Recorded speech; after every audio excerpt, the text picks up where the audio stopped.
Hello, guys. Welcome to another episode with Azima Properties Limited. I will be your host, Sarah, and here with me, I have my colleague, Ian. Sharon. Maxwell Mbogo.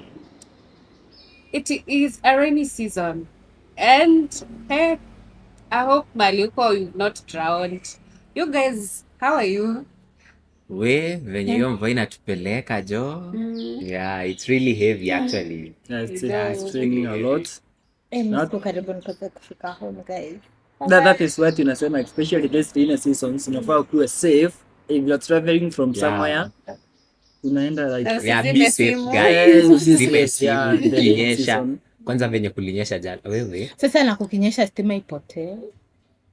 hii ni shia Ukose Kenya. kucharge. Na ubebe Kama umbrella. ufelikuwa off usiku mzima, Power amefungua simu 6:30. Power bank. Si tulikuwa tumetense sisi. You get wote. yourself a power bank, gumboots, Yeah, na umbrella. gumboots. Yeah, in a raincoat. You be safe. Kuna yeah, baba that is. alikuwa na gumboots jana na raincoat na alibebwa na maji yeye na baiskeli. Mbona yake. alikuwa anapita kwa drainage system? Juu barabara iko so messy, maji iko kila mahali. Oh. Yeah. Guys, And be that's safe. why tunasema during these raining seasons. ukienda kubai shamba sahii kuna vitu nafuu kuwe keen kuangalia, especially that it's raining. Yeah.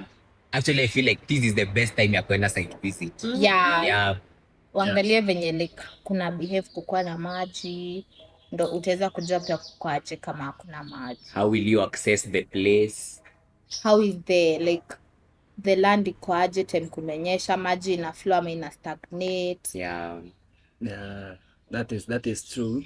So when it comes to that, unaenda kubuy shamba from somewhere. First of all, especially this rainy season, we need to check the accessibility of the loans, because huwezi enda kununua shamba mali Barabara ni mali mbaya. hautaweza kupitia wewe mwenyewe, so you need to check on the loans. Yeah. Yeah, because there are some areas ukikuwa kumenyesha, especially like this period, huwezi pita. It even depends na unatumia gari gani. There are some cars huwezi fika Mercedes, nayo. oh my God. Watu wa Mercedes poa. So I think that is the main point, especially when you are buying a land. Yeah. Unafaa kuangalia how accessible the land is.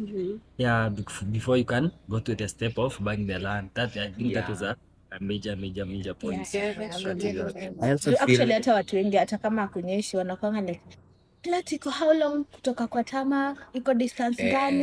Yeah. So like unafaa kwa hata kama ni 200 meters ukwe like so sure kama hata ukikuja saa 4 kwa kumenyesha aje utaweza Utafika kuaccess home. hiyo barabara. Yeah, utaweza that's kufika true. home. I also feel like drainage matters a lot Yeah, when you're the purchasing land. Place huko drainage inakaaje, access roads. Drainage yake inakaaje? Inakaa tu flat place ati kukinyesha tu maji na stagnant. Yeah, Like sana. kuna